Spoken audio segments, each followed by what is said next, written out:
আমাকে পার্টি অফিসের সামনে থেকে গ্রেপ্তার করা হয়েছে, কিন্তু স্থান উল্লেখ করা হয়েছে গুড সিলের সামনে থেকে আমাকে ধরা হয়েছে। রাজনীতিবিদদের অনেক খেলাধুলা আছে, সুস্থ থেকেও অসুস্থ হয়ে যায়। আমাদের দেশের যে প্রশাসন, এই প্রশাসন হলো একটা নতজানু প্রশাসন।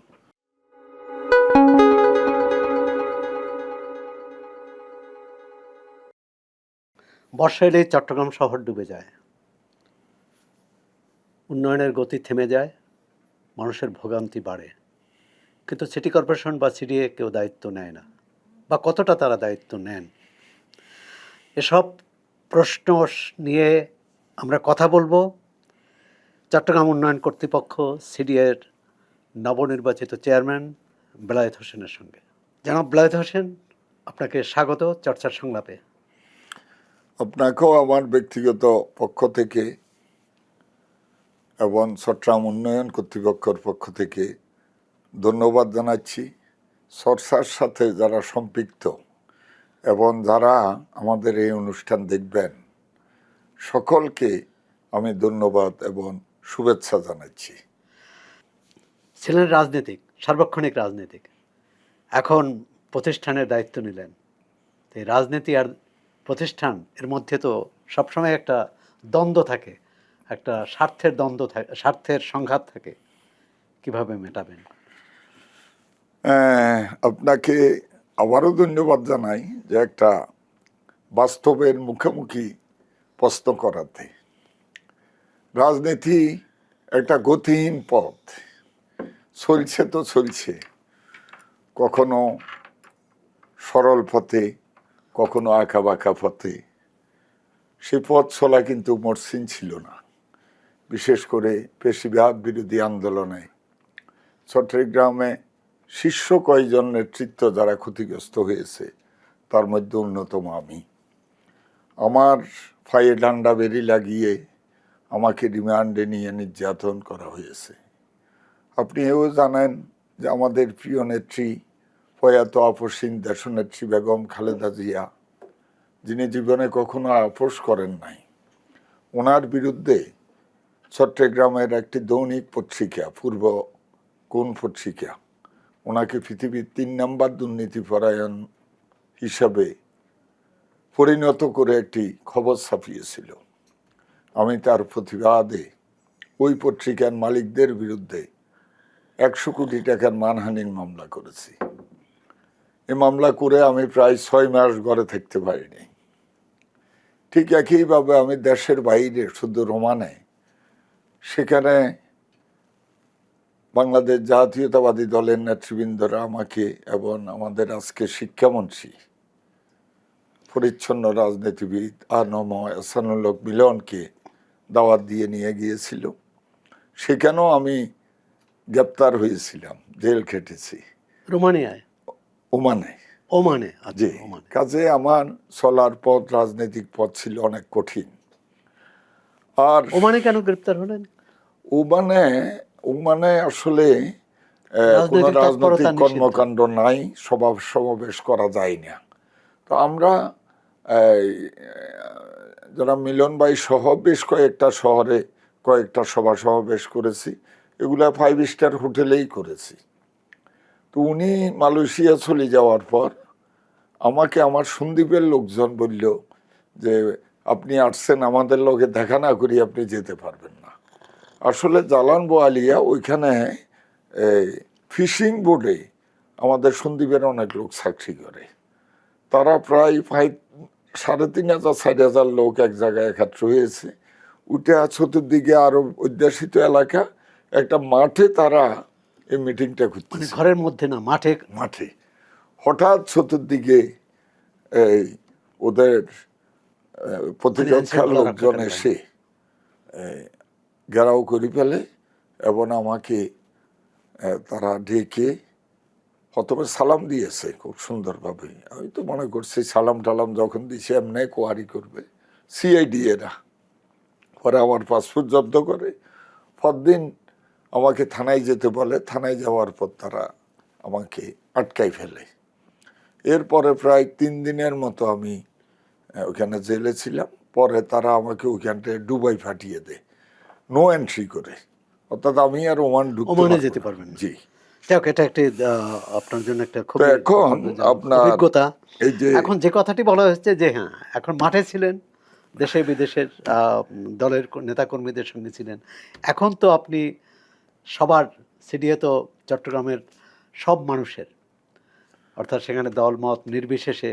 সুতরাং আপনি এই যে দলের নেতা কর্মীদের তদবির, আবেদন, আবদার কে কিভাবে অগ্রাহ্য করবেন? সব কিছু মিলিয়ে আসলে চট্টগ্রাম উন্নয়ন কর্তৃপক্ষের এই চেয়ারটি, আমাদের প্রাইম মিনিস্টার যেরকম বলেছে যে এই চেয়ারটি আসলে খুব মধুময় নয়, গরম। গরম। তো আমিও উন্নয়ন কর্তৃপক্ষের চেয়ারটি কিন্তু গরম। সেখানে দীর্ঘদিনের অব্যবস্থাপনা, বিশেষ করে চট্টগ্রাম একসময় নান্দনিক ছিল, আপনি নিশ্চয়ই গিয়েছেন, দেখেছেন যে পাহাড়, সমতল, কর্ণফুলী নদী সমুদ্র। এবং সাগর সব মিলিয়ে এটা এই অঞ্চলে সবচেয়ে ব্যতিক্রম নান্দনিক একটা শহর ছিল এই নৈসর্গিক সৌন্দর্যের। চট্টগ্রাম। বিগত 20-25 বছরে এখানে অব্যবস্থাপনা, এখানে উন্নয়নের নামে মেগা প্রকল্প নিয়ে লুটপাট এবং এই শহরের ভিতরে অপরিকল্পিতভাবে private school, college, hospital, private hospital, lab, এই সকল করে একটা অপরিকল্পিত নগরে পরিণত করেছে। যার কারণে একদিকে যানজট, অন্যদিকে বিরামহীনভাবে পাহাড় কেটে ভূমিদস্যুরা জায়গা দখল করে সেখানে অবকাঠামো তুলে ধরেছে। যার কারণে এই যে খালগুলা সবগুলা ভরে গেছে, একটু বৃষ্টি হলেই সেখানে জলবদ্ধতা।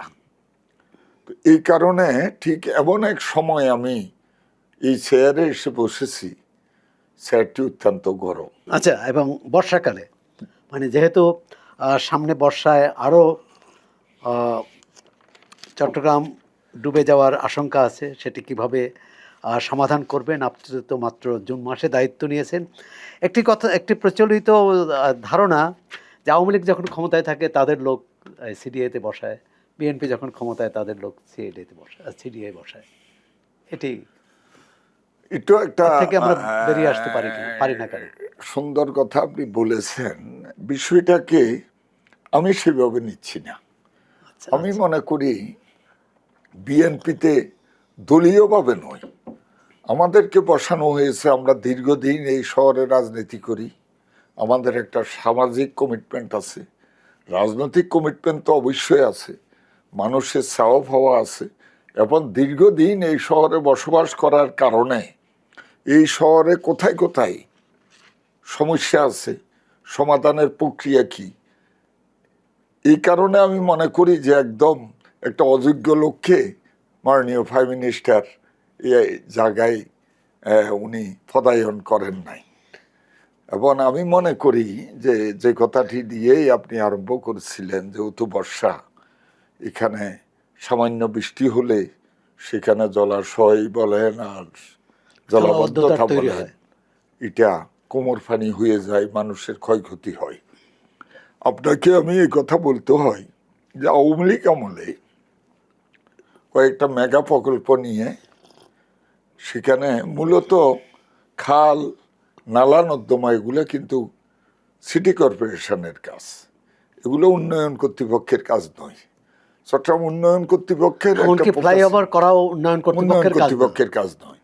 কিন্তু এগুলা করেছে। একটা রাজনৈতিক কারণে সেই সময়ের সরকার সেটা উন্নয়ন কর্তৃপক্ষকে এই মেগা প্রকল্পগুলো হস্তান্তর করে, মানে সিটি কর্পোরেশনের কাজ সিডিএকে সিডিএকে দিয়েছে। সিডিএকে দিয়েছে। এটা দিতে গিয়ে সেখানে 36টা খালের একটা প্রকল্প করে সেটা উন্নয়ন কর্তৃপক্ষকে দেয়, বাকি খালগুলা কিন্তু সিটি কর্পোরেশন কাছে থেকে যায়। সিটি কর্পোরেশন আওয়ামী লীগের সে সময়ে কিন্তু ওই খালগুলোতে হাত দেয়নি। চট্টগ্রাম উন্নয়ন কর্তৃপক্ষ মেগা প্রকল্পে এই খালগুলো অন্তর্ভুক্ত করে তারা সেনাবাহিনীর ইঞ্জিনিয়ারিং কোরের কাছে এই খালগুলো সংস্কার করার জন্য হস্তান্তর করে। সেনাবাহিনীর ইঞ্জিনিয়ারিং কোর 2013 সাল থেকে আরম্ভ হয় এই প্রক্রিয়াটা। মানে 13 বছর হয়ে গেল। কোন 2013 মানে 13 বছর হয়ে জি গেল। 5 তারিখের পথ পরিবর্তনের পর কাজের গতি কিন্তু অনেক বেড়ে গেছে, এবং আমরা ক্ষমতায় যাওয়ার পর এটা কিন্তু আরো আমরা ফলো আপ করতেছি, যার কারণে কাজ অনেকটুকু অগ্রসর তার মানে হয়েছে। সিডিএ আপনি খুব খারাপ অবস্থায় পাননি। আমি সিডিয়াকে পেয়েছি, আমি সেটা বলবো। এই যে খালের বিষয়টা, 36টা খাল উন্নয়ন কর্তৃপক্ষের কাছে, তার মধ্যে আপনি 30টা খাল একদম সম্পূর্ণ শেষ হয়েছে। বাকি 6টা খালের মধ্যে 5টা খাল 97-98% সমাপ্ত হয়েছে। কাজ শেষ হয়েছে। একটা খাল যেটা হিজরা খাল, যেটা আপনি প্রবর্তকের মত থেকে আরম্ভ হয়ে একদম বদ্দারাট হয়ে গেছে, এই খালটার 68% সম্পূর্ণ হয়েছে। এই যে 36টা খালের কাজ করা, এটা একটা বিশাল, এখানে প্রায় 5,500 ভবন ভাঙতে হয়েছে। এগুলা খালের পারে কিন্তু তারা বাড়িঘর করে ফেলেছে। একমাত্র সেনাবাহিনীর কারণে এগুলা ভাঙ্গা কিছুটা সহজতর হয়েছে। 5,500 ভবন ভেঙে এই কার্যক্রম পরিচালিত হচ্ছে। এখন যে হিজরা খাল বাকি, আপনি দেখেছেন কিছুদিন আগে যে পানি উঠেছে, এই খালের কারণে উঠেছে। তো আমি প্রথম চট্টগ্রামবাসীর কাছে দুঃখ প্রকাশ করি, এই যে মানে জলাবদ্ধতার কারণে তারা ক্ষতিগ্রস্ত হয়েছে, তার জন্য মাননীয় প্রধানমন্ত্রীও দুঃখ প্রকাশ করেছে। আমিও দায়িত্ব যদিও রিসেন্ট নিয়েছি, আমিও চট্টগ্রাম উন্নয়ন কর্তৃপক্ষ থেকে পক্ষ থেকে আমিও দুঃখ প্রকাশ করি। এখন আমরা তখন এটার জন্য স্পেশাল একটা টিম গিয়েছে, স্থানীয় সরকার প্রতিমন্ত্রী, মাননীয় প্রতিমন্ত্রী শাহ আলম সাহেব গিয়েছিলেন। তখন সকলের সাথে আলাপ আলোচনা করে এই যে রিটার্নিং ওয়াল করি আমরা, সেখানে বাদ দেওয়া হয়েছিল, রিং বাদ। এই বাদগুলো কেটে দেওয়া হয়েছে যাতে করে পানি ঠিকমতো চলাচল করে। এই জন্য খাল সংস্কারের কাজ বদ্ধ, কিন্তু একটা কালভার্ট আছে কাঁঠালগঞ্জে, কালভার্টের কাজ চলমান আছে। তো আমি আশা করি এই কাজটা ডিসেম্বরের ভিতরে ইনশাল্লাহ শেষ হয়ে যাবে। গত 2 দিন কিন্তু অনবরত চট্টগ্রামে বৃষ্টি হয়েছে। আমি পিএম এর আহ্বানে ঢাকায় এসেছি, কালকেও আমাদের একটা মিটিং আছে, পরশু একটা মিটিং আছে, কিন্তু আমি এখান থেকে ভিডিও কলের মাধ্যমে আমাদের যে প্রকল্প পরিচালক সেনাবাহিনীর লেফটেন্যান্ট কর্নেল আপনার মহসিন সাহেব এবং আমার চট্টগ্রাম উন্নয়ন কর্তৃপক্ষের যে প্রকল্প পরিচালক, 2 জনের সাথে কথা বলে আমরা কিন্তু ফুল টিম মাঠে কাজ করি। পাশাপাশি চট্টগ্রামের মেয়র ডাক্তার শাহাদাত হোসেন, ওনার পরিচ্ছন্ন প্রধান যিনি এবং ওনার চিফ ইঞ্জিনিয়ার সহ ওনার টিম, উনি নিজে সশরীরে কিন্তু মাঠে আছে। আমার কাছে অনেকগুলো ভিডিও আছে, প্রত্যেকটা পয়েন্টে যে আমার প্রজেক্ট ডাইরেক্টর যাইয়া আমার সাথে কথা বলেছে যে স্যার লেটেস্ট এই নালাতে এই কাজটা জমেছে, আমি ক্লিন করে দিয়েছি। যার কারণে 2 দিনের এই অবস্থায় পানি তেমন একটা উঠে নাই, কোথায় সামান্য উঠলো সেটা হয়তো বৃষ্টিও ভারী বৃষ্টি হয়নি, মোটা চট্টগ্রামে হয়েছে, একদম কম বৃষ্টি হয়নি। আচ্ছা, দীর্ঘদিনে অভিযোগ ছিল যে ওই যে সিটি কর্পোরেশন এবং সিডিএ, জি চট্টগ্রাম সিটি কর্পোরেশন এবং চট্টগ্রাম উন্নয়ন কর্তৃপক্ষের মধ্যে একটা দ্বন্দ্ব, কে কোন কাজ পাবে, কে কোন কাজ করবে, কে কোন কাজে সহায়তা করবে, এটা নিয়ে দীর্ঘদিনের বিতর্ক। এটা শুধু আওয়ামী লীগ সরকারের সময় না, তার আগে থেকে। এই বিতর্কের অবসান কিভাবে ঘটানো যাবে, অর্থাৎ সমন্বয়টা করা যাবে কিনা? আপনি খুব খুশি হবেন এটা জানলে, যেহেতু ডাক্তার শাহাদাত হোসেন এবং আমি, উনি চট্টগ্রাম মহানগরের রাজনীতি করেছে, আমি উত্তরের রাজনীতি করেছি। ছাত্র অবস্থায় কিন্তু আমি চট্টগ্রাম মহানগর ছাত্র দলের জয়েন্ট কনভেনার ছিলাম। আমাদের সাথে একদম আত্মার সম্পর্ক, একসাথে জেল খেটেছি, একসাথে মামলার হাজিরা দিয়েছি। সেই সকালে কোর্ট বিল্ডিং যেতাম, সন্ধ্যায় নামতাম, একে অপরের কষ্ট দেখেছি, পরিবারের কষ্ট দেখেছি। কাজে we are committed, doctor Shahadat mayor Chattogram city corporation, আমি চেয়ারম্যান চট্টগ্রাম উন্নয়ন কর্তৃপক্ষ, পাশাপাশি চট্টগ্রাম ওয়াসার যিনি ম্যানেজিং ডাইরেক্টর, সে আমাদের অ্যাবের প্রেসিডেন্ট, বিভাগীয় president engineer Jana Alam Selim. We are committed যে আমরা চট্টগ্রামবাসীর জন্য কিছু করতে চাই।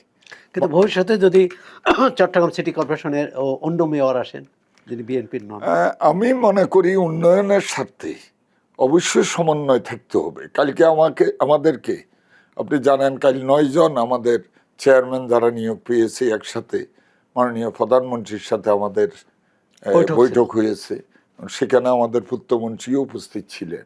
উনি স্পষ্টভাবে বলেছেন যে সকল সেবাদান প্রতিষ্ঠানগুলা তোমরা একসাথে কাজ করতে হবে, তোমাদের মধ্যে কোনো অবস্থায় যাতে কোনো বরিতে আমি না দেখি। পাশাপাশি তোমার শহরকে তুমি সবুজ নান্দনিক করতে হবে, নালা নর্দমা পরিষ্কার রাখতে হবে। কাজ যদি সিটি কর্পোরেশন হয় তুমি সহযোগিতা করবে, কাজ যদি উন্নয়ন কর্তৃপক্ষের হয় মেয়র সাহেব সহযোগিতা করতে হবে।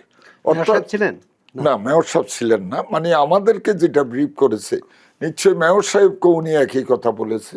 অর্থাৎ সমন্বয়ের মাধ্যমে একসাথে বলছে সব সেবাদান প্রতিষ্ঠান একসাথে নামতে হবে। বহু বছর আগে, বিশেষ করে এরশাদ সরকারের পতনের পর 90-এর দশকে যখন চট্টগ্রামের মেয়র হলেন মহিউদ্দিন চৌধুরী, ঢাকায় মোহাম্মদ হানিফ, এবং তখন ক্ষমতায় ছিল বিএনপি সরকার, খুব সমস্যা হয়নি, যার যার দায়িত্ব পালন করেছেন। এবং ঢাকার মেয়র প্রধানমন্ত্রীর সঙ্গে দেখা করেছেন, চট্টগ্রামের মেয়রও প্রধানমন্ত্রীর সাথে দেখা করেছেন, কিন্তু পরবর্তীকালে কিন্তু সেই সম্পর্কটা আর থাকেনি। এখন প্রশ্নটি হচ্ছে যে এই যে স্থানীয় সরকার সংস্থা এবং ঢাকা এবং ঢাকা বিশেষ করে চট্টগ্রামের কথাও কেউ কেউ বলেছেন যে শহরের এই কাজ সমন্বয়ের জন্যে সিটি গভর্নমেন্ট অথবা নগর সরকার প্রয়োজন। আপনি কি মনে করেন নগর সরকার দরকার আছে? আমাদের মাননীয় সিটি মেয়র বারবার নগর সরকারের কথা উনি বলে যাচ্ছে। ওনার দীর্ঘদিনের অভিজ্ঞতার আলোকে উনি মনে করে সকল সেবা প্রতিষ্ঠানকে সমন্বয় করতে হলে নগর সরকার যদি হয় তাহলে সুবিধা হয়। আমি মনে করি এটা তো সরকারের পলিসির বিষয়, কিন্তু আমরা অলরেডি সমন্বয় আরম্ভ করেছি। না, সমন্বয় করেছেন। এখন নগর সরকারের কাঠামো, মেয়র সাহেব থাকলে সুবিধা হতো। নগর সরকারের একটা প্রস্তাবও দিয়েছে, কিন্তু কাঠামোটা কি হবে যে সিটি নগর সরকারের আওতাধীন যতগুলো সংস্থা তার সঙ্গে মিলে কাজ করবে। প্রথমত হচ্ছে যে আমাদের কাজের যে পদ্ধতি সব কিছু উপর থেকে চাপানো হয়। স্থানীয় সরকার, সেটা সিটি কর্পোরেশন হোক, উপজেলা হোক, জেলা পরিষদ হোক, তাদের খুব কিছু করণীয় থাকে না। এটি কিভাবে স্থানীয় সরকারকে কার্যকর করতে বিএনপির কি কর্মসূচি আছে এবং কি বাধা আছে? না, বিএনপি তো উদার রাজনীতি করে। আপনি যেটা বলেছেন, যখন মহিউদ্দিন চৌধুরী মেয়র ছিল, হানিফ সাহেব ঢাকার মেয়র ছিল, আমরা কিন্তু কোনো তাদের কার্যক্রম নিয়ন্ত্রণ করি নাই। আমাদের দলও সেভাবে ওনাদেরকে বাধাগ্রস্ত করে নাই। যেটা হয়তো পরবর্তী পর্যায়ে ওনারা দীর্ঘদিন ক্ষমতায় ছিল, দেশে ফ্যাসিজম কায়েম করেছে, আমাদেরকে মামলা মকদ্দমায় একদম নিঃশেষ করে দিয়েছে। সেটা হলো এক ধরনের একটা বিষয়। আপনি যে কথা বলেছেন যে স্থানীয় সরকার যদি তার ভিত্তি শক্ত না হয় তাহলে কিন্তু দেশের উন্নয়ন বলেন আর দেশের অগ্রগতি বলেন কিছুই হবে না। এটাকে শক্তিশালী করতে হবে। ভালো লোক যদি স্থানীয় সরকার পর্যায়ে নেতৃত্বে না আসেন, কমান্ডার না হন, তাহলে সুশাসন আশা করাটা কঠিন। আমি যদি একটু বলি যে চট্টগ্রাম উন্নয়ন কর্তৃপক্ষে আমি যেদিন জয়েন করেছি ঢাকাতে, চার্জ হ্যান্ড ওভার এখানে হয়েছে আমার পূর্ববর্তী যিনি ছিলেন, আমি যেদিন চট্টগ্রামে প্রথম অফিস করলাম, আমি দেখলাম যে ভবন থেকে সারা চট্টগ্রামের 70-80 লোককে আমরা একটা নিয়ন্ত্রিত, একটা আলোকিত, একটা সবুজ, একটা নান্দনিক শহরে পরিণত করব, সেই ভবনের অবস্থাটা কি, সেই ভবনের ভিতরে যে মানুষগুলো আছে তাদের মানসিকতা কি, আমি সেখানে দেখেছি যে আমাদের ভবনের বাহ্যিক যে অবস্থা, যে আপনি ফোকাসিং যেটা, এটা এই খুব সুন্দর নয়। তাহলে মানুষ মনে করে যে এই ভবন থেকে আমি একটা ডিজাইন নেব, ড্রয়িং নেব, এই বিল্ডিং যদি, মানে এখানকার ডিজাইন ড্রয়িংই তো তাহলে ভালো না। সেখান থেকে ভালো কিছু আশা করা যায় না। আমি সেটার উপর গুরুত্ব দিয়েছি। আমি পিএম সাহেব 9টা থেকে 4টা পর্যন্ত অফিস করেন, 9টায় আমি অতর্কিত দ্বিতীয় দিন বেশ কয়েকটা কক্ষে গিয়ে দেখলাম যে 50% উপস্থিত নাই। আমি তাদেরকে একটা মেসেজ দিলাম, this is the first time, second time কিন্তু আমি এটা অ্যালাউ করব না। পরিবর্তন হয়েছে। পরবর্তী পর্যায়ে ইনশাল্লাহ পরিবর্তন আপনি হয়েছে। কি অবস্থায় পেলেন সিডিএ কে? আমি সিডিয়াকে পেলাম আপনার এই যে আপনার এখানে একটা না শুধু এই পরিপাটি, ভবন না, সিডিএর কার্যক্রম এই যে পরিকল্পনা। একটা পরিপাটি, জি। আপনার কোন ফাইলটা কোথায় থাকবে, কোনটা ডয়ারে থাকবে, কোনটা র্যাকে থাকবে, কোনটা টেবিলে থাকবে, সেখানে একটা অসুন্দর জিনিস আমি লক্ষ্য করেছি, এলোমেলো, এলোমেলো। আমি তাদেরকে বললাম, আপনার ঘরও কি আপনি এভাবে রাখেন? আপনার ছেলে মেয়েদের বই খাতাগুলো এইভাবে থাকে? কাপড় চোপড়গুলো এইভাবে রাখেন? না স্যার, তাহলে আগামী দিন থেকে এটা চেঞ্জ করেন। মোটামুটি হয়েছে। আরেকটা আমি যেটা বলছি যে সিডিএ কার্যক্রম নিয়ে তো দীর্ঘদিন দুর্নীতির অভিযোগ আছে। আওয়ামী লীগ সরকারে আমলে, তার অন্তর্বর্তী সরকারে আমলে ওই ধারাবাহিকতা ছিল। ছিল। এই যে দুর্নীতির অভিযোগ, শত শত কোটি টাকার দুর্নীতি হয়েছে বলে জনমনে ধারণা আছে, এটা আপনি তদন্ত করবেন কিনা? আমি ইতিমধ্যে কিছু কিছু ব্যাপারে আমি হাত দিয়েছি। আমি যেখান থেকে, আমাদের তো মূল কাজ হলো নকশা দেওয়া, ড্রয়িং ডিজাইন দেওয়া।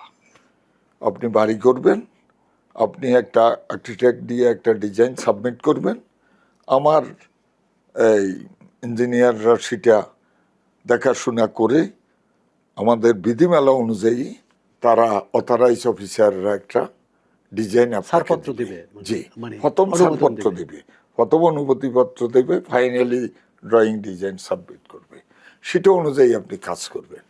এখন দেখা গেল যে এখানে আমাদের লোকও যে দোষ নাই আমি বলবো না, সেখান থেকে হয়তো কিছু সুবিধা নিয়েছে, আর যারা ড্রয়িং ডিজাইন নিয়েছে তারা আবার আরেকটা ড্রয়িং ডিজাইন করে ফেলেছে। ওই দুই পক্ষের অশুভ আতাত। হ্যাঁ, আতাতের মাধ্যমে এখানে যত ভবন গড়ে উঠেছে, আইন কানুন মানা ভবনের সংখ্যা খুব কম। আমি এটাকে বলেছি, যেটা হয়ে গেছে অন রানিং যেটা আছে এটাকে রেকটিফাই করো, আর যেটা পার্মানেন্ট স্ট্রাকচার হয়ে গেছে বা লোকজন উঠে গেছে সেটার ব্যাপারে আমরা পরে সিদ্ধান্ত দেব। আর যেগুলো এখন থেকে আরম্ভ হবে সেগুলা কোনো অবস্থায় আপনার মাধ্যমে, আমি চট্টগ্রামের 80-90 লক্ষ লোক যারা বসবাস করে তাদের কাছে অনুরোধ করব, চট্টগ্রাম উন্নয়ন কর্তৃপক্ষের যে বিধিমালা, সেই বিধিমালা আপনারা ফলো করতে হবে। যদি না করেন আমরা কিন্তু মন্ত্রণালয় থেকে কঠিন একটা ইনস্ট্রাকশন দেওয়া হয়েছে। সিডিএর করা প্রকল্পে দুর্নীতির অভিযোগ পেয়েছেন? আমরা সংবাদপত্রে প্রতিনিয়ত আমার হোয়াটসঅ্যাপে অনেক অভিযোগ আসে। এখন এখানে যেমন আমাদের উড়ন্ত যে উড়াল সড়ক, সেটার ব্যাপারে অভিযোগ আছে, মারাও গেছে। আমাদের আপনার এই যে জলাবদ্ধতার প্রকল্পে অভিযোগ আছে, আউটার সার্কুলার রোডে যেটা আপনার ফতেঙ্গা থেকে আরম্ভ করে কালুরঘাট, এটার ব্যাপারে অভিযোগ আছে। তদন্তের কোনো দুর্নীতি দমন বিভাগ তদন্ত করেছে, তদন্ত অনেক ডিপার্টমেন্ট করেছে। এখন আমি অ্যাজ এ ইঞ্জিনিয়ার হিসেবে আমি যেটা দেখলাম, আমি স্টাডি করেছি যে এখানে কোয়ান্টিটি ঠিক রেখেছে, কিন্তু তারা স্ট্যান্ডার্ড যখন ড্রপ করেছে এত হাই রেটে করেছে। এখন রেটটা তো এটা নীতিগত সিদ্ধান্ত দিয়ে তাকে ওয়ার্ক অর্ডার দেওয়া হয়েছে। আমরা কি ধরতে পারবো যে বারবার যে রিভাইজ করা হয়েছে সেই রিভাইজে কোনো কোয়ান্টিটির ব্যাপারে কোনো ভেরিয়েশন আছে কিনা? সেটা নাই, কিন্তু রেট এত হাই করে ফেলেছে যার কারণে। কিন্তু যে ভবন, এই যে উড়াল সড়ক সহ যে ভবনগুলো সিডিএর তত্ত্বাবধানে হলো সেই ভবনগুলো সম্পর্কে বা সেই উড়াল সড়ক সম্পর্কে তো অভিযোগ আছে এবং দুর্ঘটনাও ঘটেছে। এই ব্যাপারে কি তদন্ত হয়েছে? তদন্ত হয়েছে, ওরা অভিযুক্তদের মানে রিপোর্টও দায়ী দিয়েছে। ব্যক্তিদের বিরুদ্ধে ব্যবস্থা কিছু নেওয়া কিছু হয়েছে? লোককে ধরেন কিছু অথরাইজ অফিসারের বিরুদ্ধে ডিপার্টমেন্টালি কিছু শাস্তির ব্যবস্থা হয়েছে। কেউ জেলে গেছে? জেলে মনে হয় যাই নাই, ওই পর্যন্ত হয় নাই। মানে এগুলো তো আপনি বুঝেন যে আমাদের দেশে তদন্তর রিপোর্ট পেতে পেতেও একটা দীর্ঘ সময় লেগে যায়। আপনার সময় তাই হবে? আমার সময়ে আমি ইনশাল্লাহ আরম্ভ করেছি তাৎক্ষণিক সিদ্ধান্তে, যে আপনি একটা কমপ্লেন নিয়ে আসছেন, আমি আমার লোকজনকে বলেছি ওনাকে আগে সালাম দিতে হবে, আসসালামু আলাইকুম, আপনার কি সেবা করতে পারি। আপনি আপনার অভিযোগ বললেন, আমার অভিযোগ যদি আপনার অভিযোগ যদি বিধিমতে পড়ে আমরা ব্যবস্থা নেব, আর এই বিধিতে আপনার যদি আমরা উপকার করতে না পারি আমরা খুব সন্তোষজনকভাবে আপনাকে বিদায় দেব। বাট কোনো ফাইল কোনো টেবিলে থাকতে পারবে না।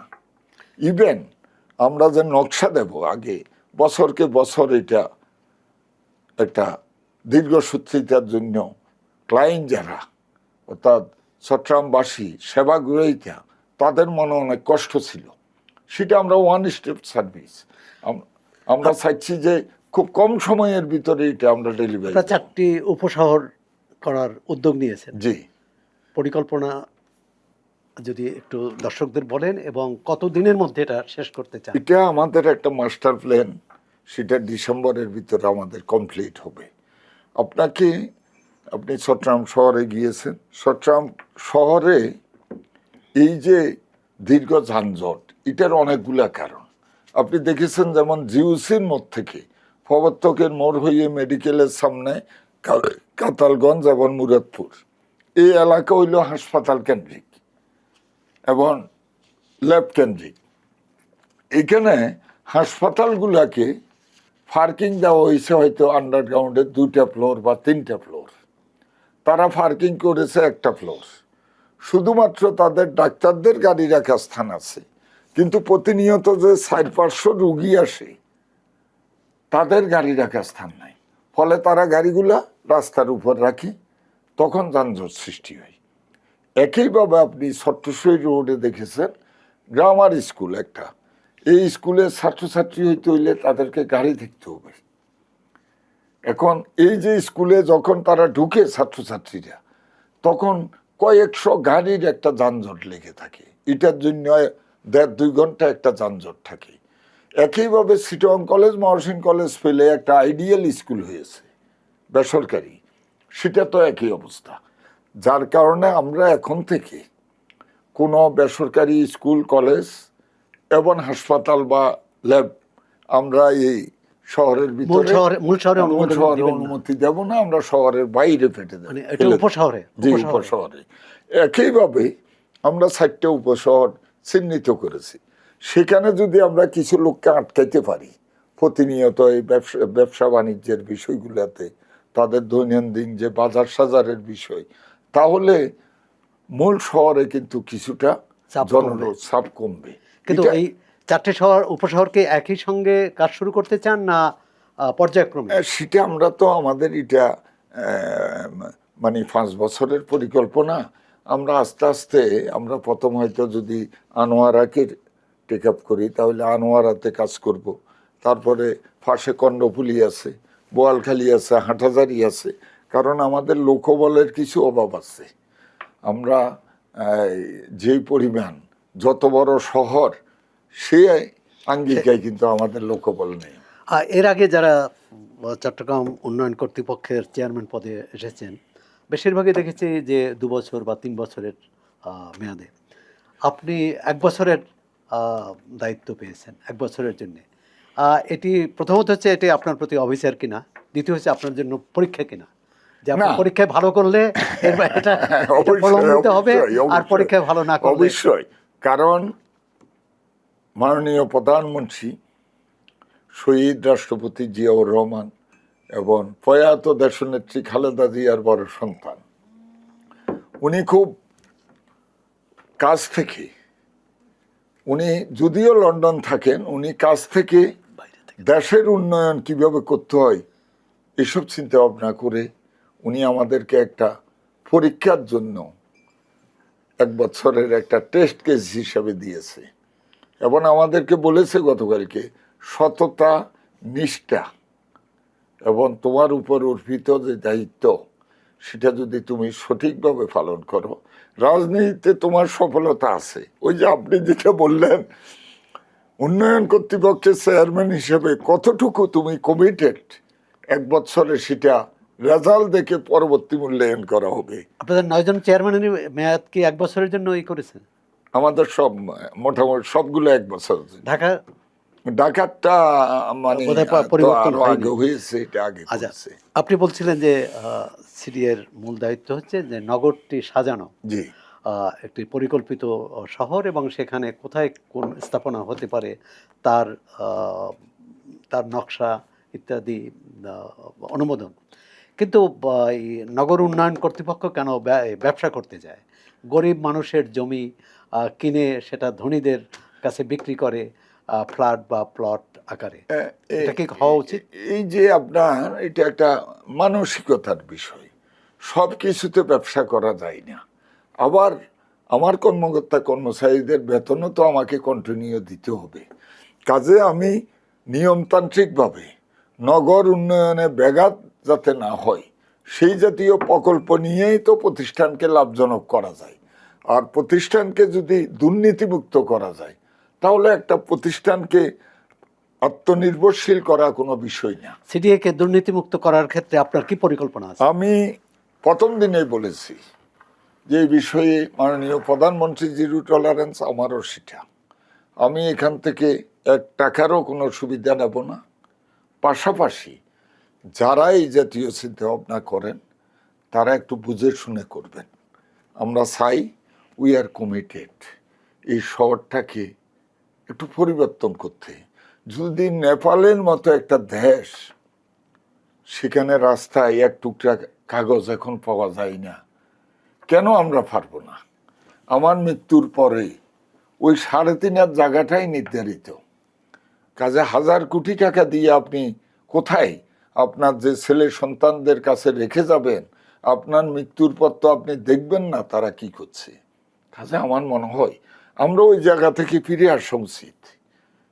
তাহলে হয়তো একটা ভালো দৃষ্টান্তমূলক কিছু করা যাবে। অভিযোগ আছে যে আওয়ামী লীগ আমলে সিডিএ যত প্লট দিয়েছে, সেটি ব্যবসায়ী হোক, সেটি আবাসিক হোক, আর সেটি দলীয় বিবেচনায় দিয়েছে, অর্থাৎ দলীয় লোকেরা পেয়েছে।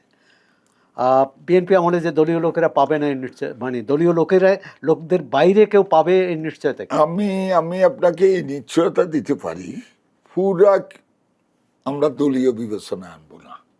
অবশ্যই আমাদের দলে যারা ত্যাগ শ্রম, যারা জীবন দিয়েছে, যারা পঙ্গুত্ব বরণ করেছে, আমাদের দল তাদেরকে স্মরণ করবে এবং আমরা আমাদের অ্যাজ পার রুল অনুযায়ী, আইন অনুযায়ী তাদেরকে যেভাবে বিবেচনা করব, একইভাবে বিভিন্ন শ্রেণী পেশার লোক তাদেরকেও বিবেচনায় করব। আবার ইন জেনারেল আমরা একটা কোটা নির্বাচন করব, যারা লটারির মাধ্যমে তাদেরকে শনাক্ত করব, বিভিন্ন পেশার মানুষ। বিভিন্ন পেশার মানুষ।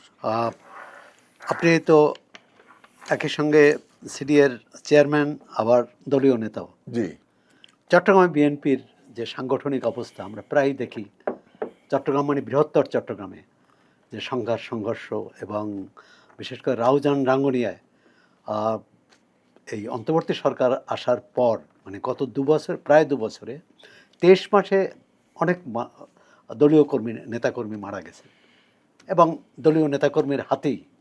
মানে এই এই ব্যাপারে আপনার দল কি ব্যবস্থা নিয়েছে, আপনারা কি ব্যবস্থা নিয়েছেন, আপনি যেহেতু এখনও চট্টগ্রাম উত্তরের দায়িত্বে আছেন? আমি আপনাকে এক কথাই বলতে হয়, রাউজান রাঙ্গুনিয়ায় যেই ঘটনাগুলো হয়েছে সেগুলা কিছু আছে দীর্ঘ ফ্যাসিজমের আমলে। ওখানে তো বিএনপি এবং অন্য রাজনৈতিক দলের কোনো সাংগঠনিক কর্মকাণ্ড করা যায়নি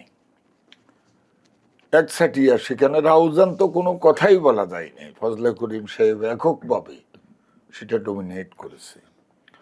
ওই লোকগুলা তো সব পলাই যায়নি, অল্প কিছু সংখ্যক লোক তারা হয়তো আত্মগোপনে গেছে, 2-4 জন জেলে আছে, বাকিরা কিন্তু গিনিয়ে বিনিয়ে আত্মীয় উইটা সিটার পরিচয় দিয়ে তারা মানে কিন্তু বিএনপিতে ঢুকে গেছে, এলাকায় আছে, বিএনপিতে ঢুকে গেছে, ঢুকে গেছে, এলাকায় আছে। এবং এই ঘটনাগুলা তাদের মধ্য থেকে হচ্ছে কিনা সেটাও কিন্তু খতিয়ে দেখতে হবে।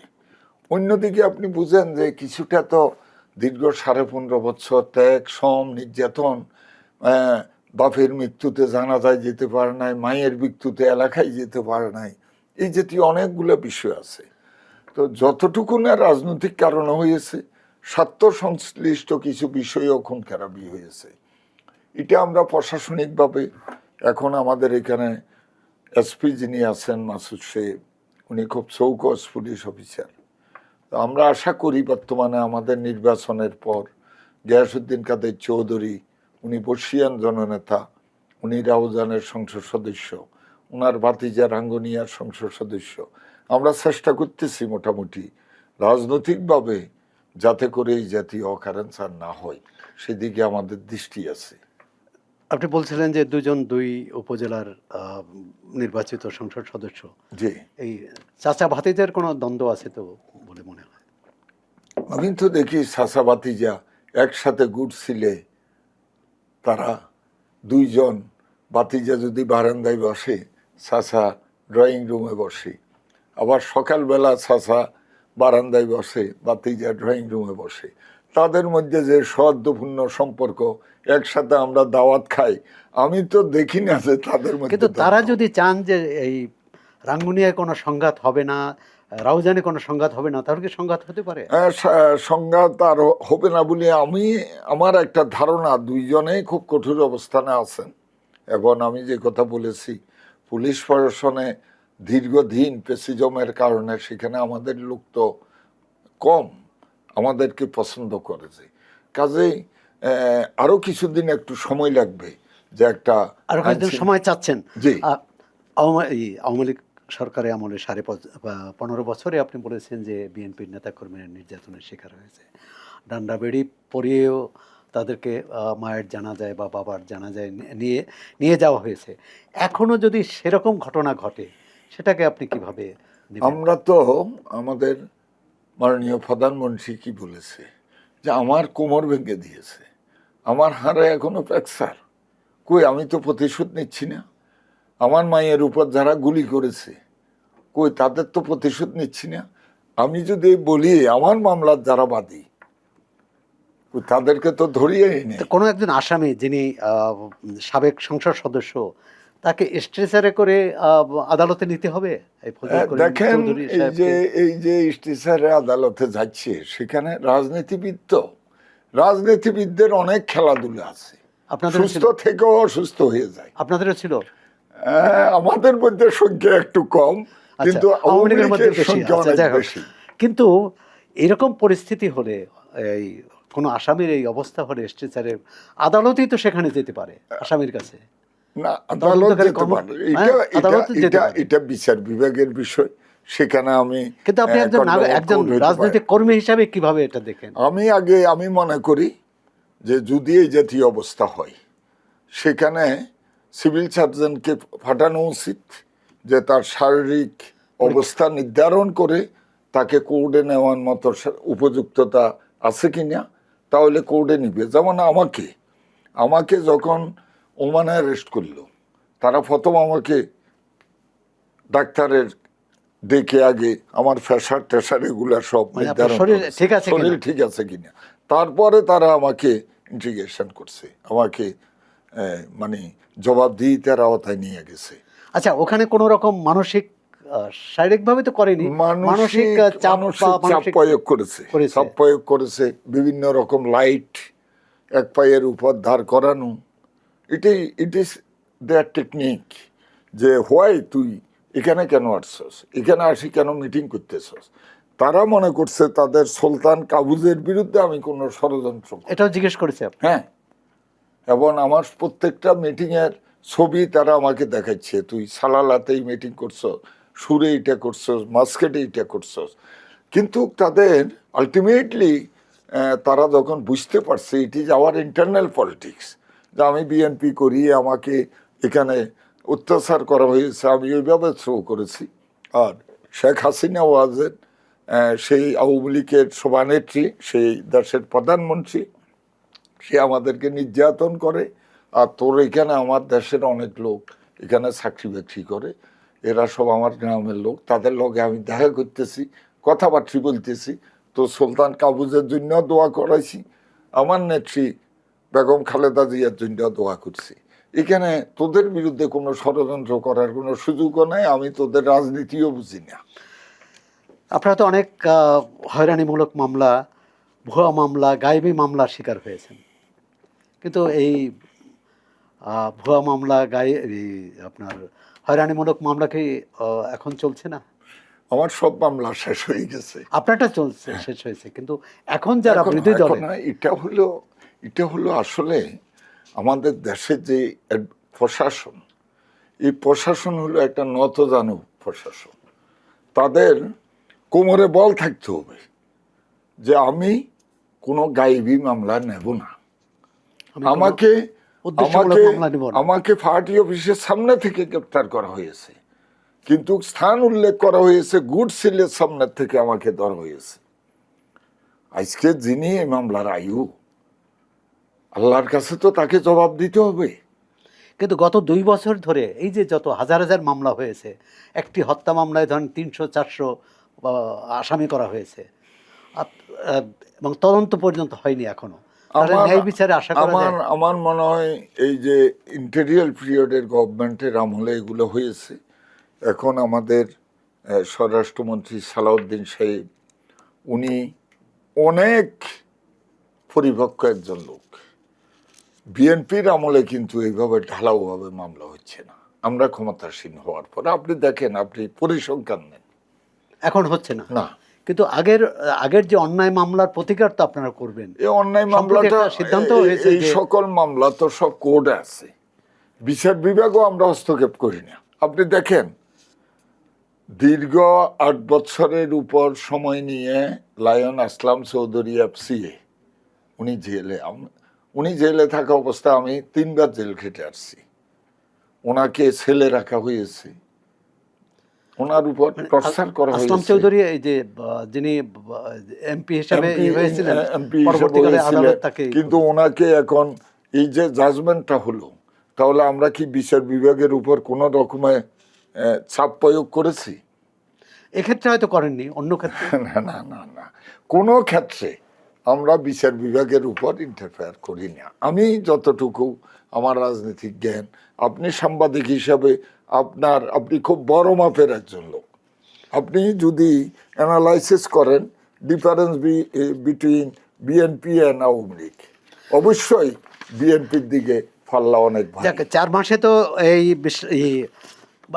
মানে তুলনা করা যাবে না। আওয়ামী লীগ যখন ক্ষমতায় এসেছিল 2009 সালে, তখন প্রথম 4 মাসে হয়তো এরকম তাদের 2014 পরে যেসব অনাচার হয়েছে সেটা 2009 সালে হয়নি। তা আমরা দেখতে চাই আগামী 5 বছরে কীভাবে বিএনপি তারা যে জনগণের প্রতি তাদের যে প্রতিশ্রুতি, যে অঙ্গীকার, এটা কতটাই করে। আপনাকে আরেকটি রাজনৈতিক বিষয়ে আলোচনা করি, যেটাই আপনার দায়িত্বের মধ্যে পড়ে, সিডিএর চেয়ারম্যান হিসাবে নয়, দলের নেতা হিসাবে। সরকার ফ্যামিলি কার্ড, কৃষক কার্ড, যেটা জনগণের প্রকৃত যারা দরিদ্র, যারা নিম্ন আয়ের মানুষ, তাদের জন্য করেছে। ইতিমধ্যে কিছু কিছু অভিযোগও এসেছে যে যার পাওয়ার কথা না তারা পেয়েছেন, যার পাওয়ার কথা তারা পাননি। এই অভিযোগ আপনার কাছে এসেছে? না, আমার কাছে এই জাতীয় হয়তো তথ্য নির্ভর কোনো অভিযোগ তেমন একটা আসে নাই। আমরা আসলে কিভাবে আপনারা এই পরিবারটা বাছাই করেন? আমরা বাছাই তো সরকারি কর্মকর্তাদের মাধ্যমে করি, কাজে সেখান থেকে আমরা প্রকৃত যারা ভূমিহীন বা যে ক্রাইটেরিয়া মোতাবেক এটা বাছাই করার কথা, তারা সেইভাবে লিস্ট তৈরি করে। আপনার গ্রামের প্রত্যন্ত অঞ্চলের যে একজন দরিদ্র কৃষক বা মজুর অথবা জেলে, তার আর্থিক অবস্থা প্রশাসনের পক্ষে জানা কি সম্ভব? অনেকটা, যেহেতু আমি আমার এলাকার কথা, সন্দ্বীপের কথা যদি বলি, আমাদের 15টা ইউনিয়ন, একটা পৌরসভা, প্রত্যেকটা ইউনিয়নে কিন্তু একজন অফিসার দায়িত্বে আছেন। তো ওনাদেরকে আমরা বলেছি যে যারা প্রকৃত কার্ড পাওয়ার যোগ্যতা রাখে আপনার ক্রাইটেরিয়া অনুযায়ী, সেখানে কোনো রাজনৈতিক প্রেশার যাতে না আসে। হয়তো আমি একজনের কথা বললাম, সে কিন্তু কার্ড পাওয়ার মতো যোগ্য লোক না, সে হয়তো ফাইন্যান্সিয়ালি সলভেন্ট আছে, যার কারণে খুব একটা অনিয়ম আপনি চোখে পড়ার মতো হয়নি। বিচ্ছিন্নভাবে 2-4টা হইতে পারে, কিন্তু আওয়ামী লীগ আমলে আমি যেহেতু আমরা রেশনিক প্রক্রিয়াটা এখনো আগের তালিকার উপর রেখেছি, আমরা দেখেছি সেখানে ভুয়া কার্ড অনেকগুলো দিয়েছে যাদের অস্তিত্ব পাওয়া যায় না। এরা জনপ্রতিনিধিরা ভাগযোগ করে নিয়ে যেত।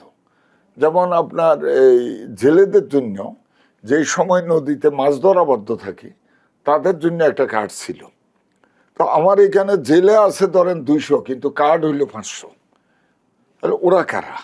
এই জাতীয় অনেক সেই সময়ে অনিয়ম ছিল। মানে এগুলো আপনারা বের করেছেন? হ্যাঁ, বের করেছি আমরা প্র্যাকটিক্যালি। যখন আমাদের লোকজন এগুলা যাচাই বাছাই করার জন্য, কারণ স্থানীয় সরকার তো এখন প্রতিনিধি নাই বললেই চলে, চেয়ারম্যানরা সব পলাতক, মেম্বার নাই, হয়তো মামলার আসামি, কাজেই সেখানে প্রশাসক যাকে দেওয়া হয়েছে সেই লোকেলি হয়তো আমাদের নেতা টেতাদের সাথে আলাপ আলোচনা করে। এতে করি আমরা ফিডব্যাক যেটা পেয়েছি, প্রত্যেকটা ক্ষেত্রে এরকম মানে অনিয়ম করা হয়েছে। আপনি যে এলাকা থেকে এসেছেন, দ্বীপ সাগরের মধ্যে, এবং সন্দ্বীপ হচ্ছে বাংলাদেশে একটা সবচেয়ে আলোচিত এলাকা, গৌরবেরও এলাকা। কারণ এই সন্দ্বীপে জন্ম মুজাফফর আহমদ, যে কমরেড মুজাফফর আহমদের, যিনি পরবর্তীকালে ভারতে চলে যান এবং সেখানেই তার মৃত্যু হয়। কিন্তু তিনি সারা জীবন সন্দ্বীপের কথা মনে রেখেছেন। সন্দ্বীপ অন্যান্য মূল ভূখণ্ড থেকে সন্দ্বীপের এলাকার মানুষ বঞ্চিত বলে মনে করেন? আমি ইতিহাস ঐতিহ্যের সন্দ্বীপ, স্পেশালি যার কথা আপনি বলেছেন কমরেড মুজাফফর আহমদ সাহেব, ওনার বাড়ি এবং আমার বাড়ি 200 মিটারের ভিতরে। উনি আমার প্রতিবেশী ছিলেন, একটা বরেণ্য রাজনীতিবিদ। এই অঞ্চলে ওনার মতো রাজনীতিবিদের সংখ্যা পুরো ভারতবর্ষে দ্বিতীয় মুজাফফর আর আসবে না। আমি দিলাল রাজার সন্দ্বীপ, এক সময় তিনি সন্দ্বীপে রাজত্ব করেছেন। ইতিহাস ঐতিহ্যের সন্দ্বীপ, এবং সাধারণ মানুষের, আপনি একজন বিদেশি গিয়েছেন, আপনাকে যেভাবে তারা আদর আপ্যায়ন করবে, এটা বাংলাদেশের অন্য জায়গাতে খুব বিরল। একইভাবে যদি আপনি বলেন ফরেন রেমিটেন্স, জাতীয় অর্থনীতিতে 13% রেমিটেন্স দিচ্ছে সন্দ্বীপের ফরেনাররা। শুধু সন্দ্বীপের? শুধু সন্দ্বীপের। তার মানে সন্দ্বীপের অর্ধেক লোক বাইরে থাকে। এবং তারা আমেরিকা, যেমন নিউ ইয়র্ক সিটিতে যদি 50% ফরেনার আপনি সন্দ্বীপের, বাঙালিদের মধ্যে আপনি দুবাইতে যান, আপনি কাতার যান, কুয়েত যান, কোথায় নাই সন্দ্বীপ। তো ওই তুলনায় there is no development work. গতকাল আমি পিএমকে বললাম যে আমার জন্ম তো সন্দ্বীপে। উনি বললেন, সন্দ্বীপ কি তোমার সিডিআর আওতাভুক্ত? আমি বললাম না, ওখানে আমার জন্ম, ওইখানে আমার বেড়ে ওঠা, ওইখানে আমার কমিটমেন্ট, ওখানে আমার ভালোবাসা। সন্দ্বীপ নিয়ে আপনার কি পরিকল্পনা আছে? সন্দ্বীপে আমরা যেটা মনে করি, বিশেষ করে নৌ সেক্টর, আজকে পৃথিবীতে নৌ সেক্টর অনেক জনগণের দোরগোড়ায় এখন আধুনিক নৌ যোগাযোগ ব্যবস্থা হয়েছে, কিন্তু সন্দ্বীপের সে মানদাতা আমলের লাল বোট দিয়ে উঠতে হবে, কাঠের বোট দিয়ে উঠতে হবে, নদীর মানে করিয়া কদমাক্ত এই কাদার ভিতর দিয়ে আপনাকে স্পিড বোট উঠতে হবে, ট্রলারে উঠতে হবে, স্টিমারে উঠতে হবে, এমন তো হওয়ার কথা নয়। এবং ঝড় ঝঞ্ঝার সময় ঝড় তুফানের এই যে সময় ওঠা যাবে না। আজকে 3 দিন যোগাযোগ বিচ্ছিন্ন, কিছুই চলছে না। কেন?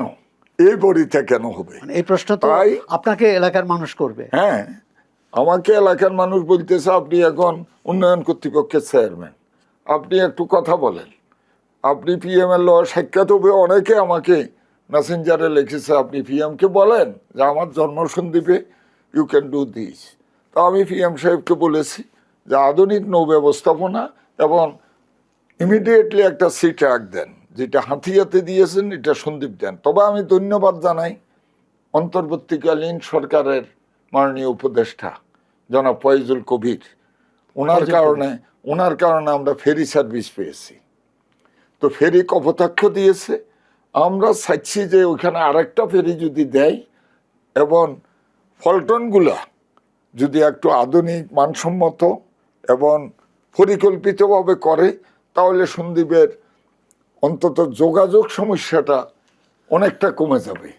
দেখো, আমরাও আশা করি যে দেশের অন্যান্য অঞ্চলের মতো সন্দ্বীপ ও উন্নয়নের ধারায় এগিয়ে যাবে, বঞ্চিত থাকবে না সেখানকার মানুষ। আর চট্টগ্রাম উন্নয়ন কর্তৃপক্ষের নবনির্বাচিত চেয়ারম্যান, যার সাথে এতক্ষণ কথা বললাম, আমি তিনি- আর একটা জি, জি, আপনার বলুন। থেকে পারমিশন নিয়ে বলবো যে প্রিয় নগরবাসী, আমি চট্টগ্রাম উন্নয়ন কর্তৃপক্ষের চেয়ারম্যান হিসেবে নয়, আমি এই শহরের একজন নাগরিক হিসাবে আপনাদের কাছে আমার অনুরোধ, আপনার প্রতিদিনের যে বর্জ্য সেটা আপনি নির্দিষ্ট ডাস্টবিনে ফেলবেন। কোনো অবস্থায় নালায়, খালে বা বিলে ফেলবেন না। আর এই শহরকে সুন্দর রাখার দায়িত্ব আপনার আমার সকলের। আমরা সকলে মিলে এই শহরটাকে যদি নান্দনিক সবুজ করতে পারি, সেখানেই হবে আমাদের সার্থকতা। আমরাও আশা করি যে চট্টগ্রাম নগর সুন্দর হবে, নান্দনিক হবে এবং জলাবদ্ধতা মুক্ত হবে। বাংলাদেশের প্রাকৃতিক সৌন্দর্যের যে আধার চট্টগ্রাম, সেটি বসবাসের জন্য মানুষের কাছে আকর্ষণীয় থাকবে এবং সেক্ষেত্রে সিডিএর যে দায়িত্ব সেটি সিডিএ পালন করবে এবং অন্যান্য সংস্থার সাথে সমন্বয় করে। বেলায়েত হোসেন, আপনাকে চর্চার পক্ষ থেকে শুভেচ্ছা, আবারও ধন্যবাদ। আমিও চর্চার সাথে সম্পৃক্ত সকলকে আমার ব্যক্তিগত পক্ষ থেকে ধন্যবাদ, অভিনন্দন জানাচ্ছি। স্পেশালি আপনার প্রতি দাওয়াত রইল, চট্টগ্রাম আসবেন, প্রাকৃতিক নিলাময় এই চট্টগ্রামকে আপনি দেখবেন, উপভোগ করবেন, আমাদের সফলতা ব্যর্থতা নিয়ে কথা বলবেন, চলার পথে যদি আমাদের ভুল ত্রুটি হয় সেটা সংশোধন করে দেবে।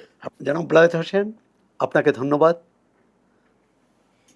এতক্ষণ আমরা কথা বললাম চট্টগ্রাম উন্নয়ন কর্তৃপক্ষের চেয়ারম্যান প্রকৌশলী বেলায়েত হোসেনের সঙ্গে। আপনারা চর্চার সঙ্গে থাকুন, চর্চা দেখুন, চর্চা পড়ুন।